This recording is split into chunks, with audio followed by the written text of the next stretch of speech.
Et bonjour, bienvenue dans Bonjour. ce brûlure populaire, brûlure au deuxième degré. C'est notre deuxième épisode du genre. Et pour la thématique de ce coup-ci, on avait choisi j'ai une épée et je tape très fort.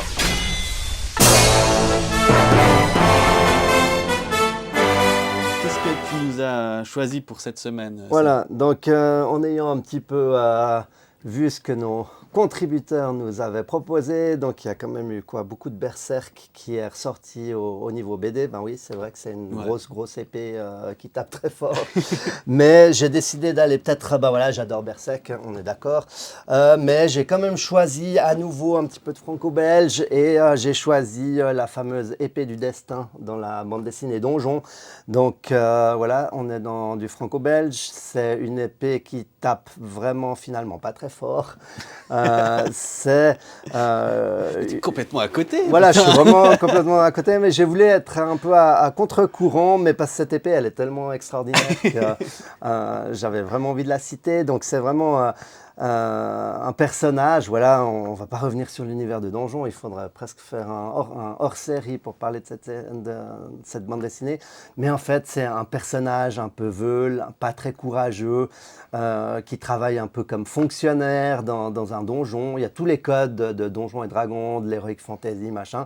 Et ce petit personnage dans ce donjon, à un moment donné, il récupère un petit peu par hasard l'épée du destin. Donc, ça sonne assez cool. Et en fait, c'est un objet du destin parmi 6 ou 7.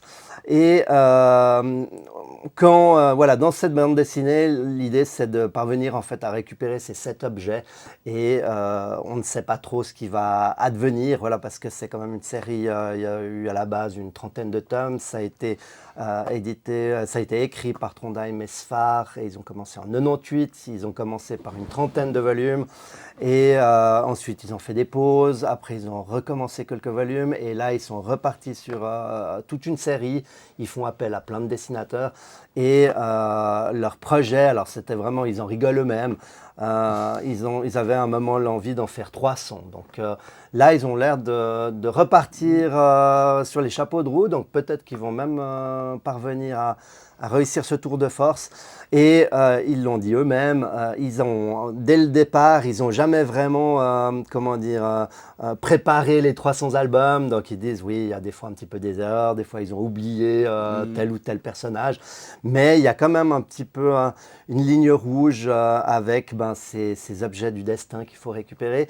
Et cette épée, par exemple, le héros, il ne peut pas la dégainer tout de suite. Elle parle, bien sûr, cette épée. Et elle lui dit, avant même de pouvoir Bien sûr. l'utiliser, il faudra que tu sois bon à la baston et que tu arrives à faire 3 actes héroïques juste avec tes poings. Voilà. Et ce pauvre canard, un petit peu, voilà, il est un petit peu emprunté et il peut non plus pas se débarrasser de cette épée qui lui est inutile.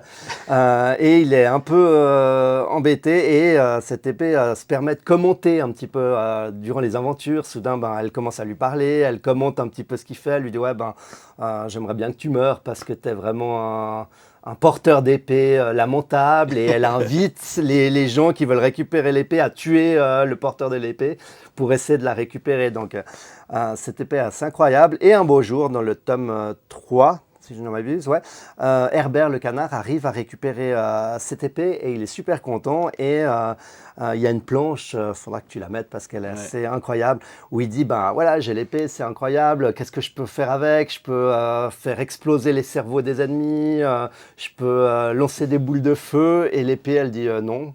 Chaque fois, elle répond à la négative, à tous les fantasmes d'Herbert.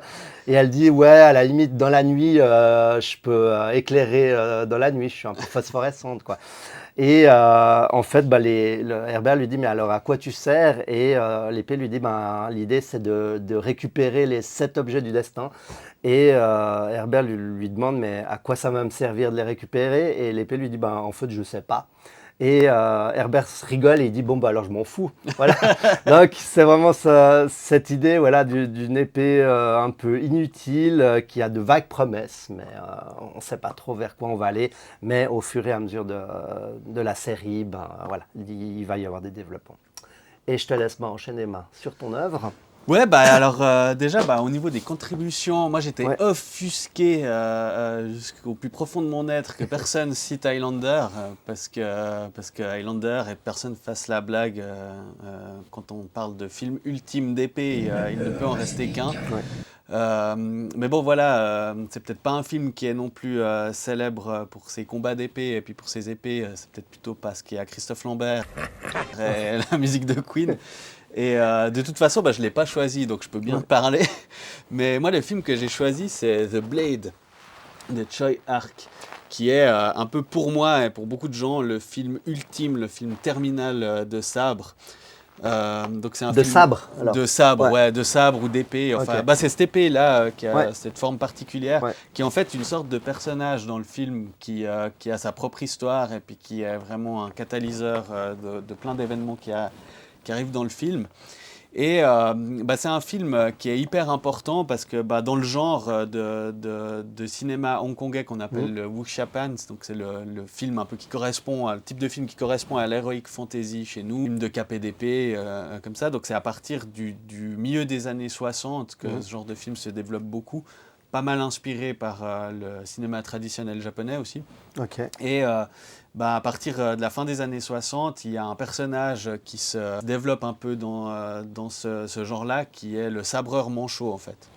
Il y a eu plusieurs films, après ça s'est décliné en boxeur manchot, mais disons que la partie sabreur manchot qui avait été initiée par un réalisateur qui s'appelle Chang Che, le premier film qui est sorti, ça s'appelle Un seul bras les tua tous. Et ensuite, il y a eu La Rage du Tigre, qui est ce film-là, qui sont deux classiques immenses. Et ben, The Blade, donc le film que j'ai choisi, bah, c'est un peu un remake, mais pas complètement, ou une réimagination de ce personnage. Donc ça met en scène un jeune forgeron qui découvre la vérité sur le meurtre de son père et qui se met en quête de son assassin. Et, bah, Et il pendant forge cette quête, son épée ou bien. non, Non. c'est pas c'est une épée qui est une épée brisée d'un combattant légendaire Ok. qui voilà, et au cours de sa recherche, ben, il se fait attaquer par des bandits, il perd un bras et du coup ben, avec cette épée, il va pendant des années développer une technique bien particulière de combat à l'épée où elle est attachée à une chaîne où il la lance et se mettre en quête en fait de l'assassin de son père. Donc c'est vraiment une histoire de vengeance. Alors du coup, bah, le film, il est très fidèle et en même temps infidèle aux codes de ce propre genre-là. Peut-être une sorte de trahison des codes, mais en même temps, il les transcende en même temps. Parce que bah, c'est un film qui utilise aussi beaucoup de façons de tourner qui appartiennent à un autre genre de cinéma. Par exemple, il y a beaucoup de close-up, de gros plans qui sont très dramatiques, qui sont vraiment utilisés dans le cinéma dramatique et puis pas vraiment dans le cinéma d'action. Tout d'un coup, le film il vire au rouge, il utilise des couleurs complètement folles. Puis après, les chorégraphies de combat, la caméra elle bouge dans tous les sens. Il y a des scènes entières où il n'y a presque pas de musique, on n'entend que le bruit du métal. Ouais, ouais. Enfin, c'est un film qui est immense pour moi. Donc il est de 1995. Et bah, ça marque un peu la fin de toute cette époque, de ce genre de cinéma-là. Et bah, faut savoir aussi qu'à cette époque-là, c'est pas un cinéma, enfin ce genre-là n'était pas extrêmement connu en Occident. Ouais. Par les gens qui étaient très fans, qui allaient peut-être sur place, qui avaient des plans pour commander Ouais, à ouais. Hong Kong. Mais c'est plutôt à partir des années 2000 en fait que le genre il va devenir très connu avec des films comme Tigre et Dragon ou bien Oui, Le oui, secret des oui. poignards volants. Ouais. Et d'ailleurs bah, ce film là il a été édité je crois en 2006 ou 2007 en DVD pour la première fois. Ouais. Là, j'ai une question. Tu disais en 95, en 99, je crois qu'il y a la rétrocession des Anglais à la Chine. Et c'est Tigre et Dragon. Et ça, c'est quand c'était déjà sous domination chinoise. Ils ont continué à développer le cinéma ou avec le communisme, ça c'est. Non, mais disons que ça a quand même bien changé la donne. Ça a changé la donne, ouais. D'ailleurs, bah, le cas de Choi Ark, le réalisateur de ce film-là, lui, bah, il est assez vite parti à Hollywood, en fait. Enfin, il a essayé de partir à ok, Hollywood, ouais, il a ouais. fait Il deux s'est un films. peu exilé. Ouais. Ouais. Après, il est revenu, il a fait 2 films avec Van Damme. Ouais. Ringo Lam aussi, il est parti faire du cinéma avec Van Damme, mais en fait, ils sont tous revenus à Hong Kong Ok. finalement. Ouais, ouais, ouais, ouais. Et puis c'est vrai que ça a un peu mis un terme à ce genre de cinéma-là. Mais voilà, c'est un film Ok. qui est incroyable au niveau visuel, c'est une claque totale. Et puis c'est vraiment hyper vénère, hyper méchant, il y a des combats fous. Et puis il y a, comme je disais, toute cette dimension dramatique, cette mise en abîme des personnages qui est peu commune pour ce genre de film, mais qui fait vraiment étincelle dans The Blade, quoi. Ouais.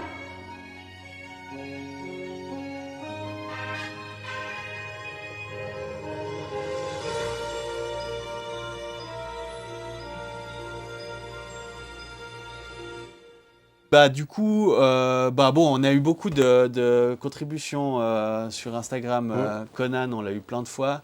Et Oui. un truc que j'ai trouvé cool, c'est que ça a dérivé sur le jeu vidéo à un moment donné, Ouais. puisqu'on a cité Final Fantasy. Alors c'est vrai que Final Fantasy, sans être un expert, mais il y a beaucoup de grosses épées. Je crois que dans le Très 7, flamboyante. Ouais. ouais, Ouais. ouais. Je crois que dans le 7, il y a une T'as grosse épée remarqué, qui est un chaque fois peu. que je parle d'épée, je lève le bras. Ouais, ouais, Je suis c'est. Ouais. Je pense que je vais te mettre un effet qui fait du j'incarne feu des comme ça, trucs, ouais. tu sais. Ouais, Ouais, d'ailleurs, j'ai reçu des photos juste de l'épée de Conan comme ça. ouais, ouais, ouais, ouais, ouais. Et, C'est peut-être notre passé avec les maîtres de l'univers. Tu sais, quand on était gamin, il y avait aussi Ah les maîtres de ouais, l'univers avec ouais, les grosses épées. c'est clair. Et je sais que toi, tu as un peu des flingues d'aliens, machin, mais d'avoir des épées Seigneur des Anneaux et ça n'a jamais été un petit fantasme. Tu sais, je crois qu'ils avaient sorti un peu des. Ouais, de Ouais, toute façon, le merchandising pour geek, c'est un truc ça- de malade, hein. Après, moi, j'aime beaucoup les épées du Seigneur des Anneaux, mais c'est peut-être un peu trop joli pour. Enfin, à la rigueur, ouais, des épées d'orque ou de Rukai, ouais, tu vois, ouais, ouais. c'est un peu trop Pour la joli chaîne, pour ça ma ira mieux. déco, tu Ouais, vois. c'est vrai. Non, moi, Ouais, c'est l'épée d'Highlander. ouais, Hein, c'est avec, quand tu la prends, ça s'écarte encore comme ça. ouais. Voilà. Enfin voilà, on Ok. pourrait faire un épisode rien que sur les épées. Voilà. L'épée de Blade, pas celui-là, donc Blade avec Wesley Snipes, qui, quand c'est pas lui qui l'apprend, il y a un mécanisme qui fait exploser les mains. Ah, je me rappelle pas. C'est super, Ouais, quoi. ouais. Ouais, Mais en tout cas, samouraï, je pense qu'il y aurait vraiment de quoi faire un petit épisode sur les samouraïs. Ah Là, ouais, ça me ouais, parle. Ouais, c'est clair qu'il ouais, y a bien de quoi dire. ouais. Enfin voilà, on ne Voilà. sait pas ce que ce sera la prochaine thématique. On va essayer de trouver Ouais. un truc encore bien rigolo. On a vraiment fait dresser une liste d'une centaine. On s'est dit que ce serait vraiment très cool d'arriver à répertorier voilà, une centaine de thèmes un peu décalés, mais voilà, parce qu'il y a toujours un petit peu des tops, des choses comme ça qui sont proposées sur le net et ça.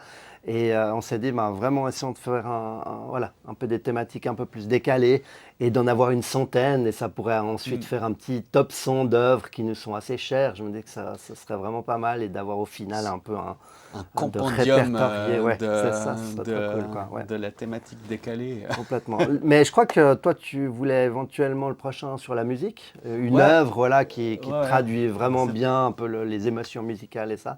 peut-être un petit peu Donc, plus traditionnel, mais ouais, les mais œuvres sur la musique. on est des rockers, donc Ouais. on est un peu obligés. Ben voilà. Ouais, N'hésitez pas à nous participer. dire si vous pensez encore à d'autres œuvres avec des grosses épées ou on prend tout, hein, on prend les haches, On prend tout, on on prend prend- les couteaux, les sizes, les tortues ninja, tout. Voilà, c'est ça. Voilà. Tu voulais encore Non, je voulais rien. Ouais. Je voulais juste glisser Voilà. une petite œuvre, mais c'est suite à Donjon. Trondheim, il avait fait une petite œuvre juste avant. Et voilà quoi. Ok. Ils ont qu'à regarder Voilà, la vous pochette l'avez. et ils se feront leur idée. Ça roule. Voilà. Bon, merci. Et à bientôt. Et à très bientôt. Ciao. Ciao.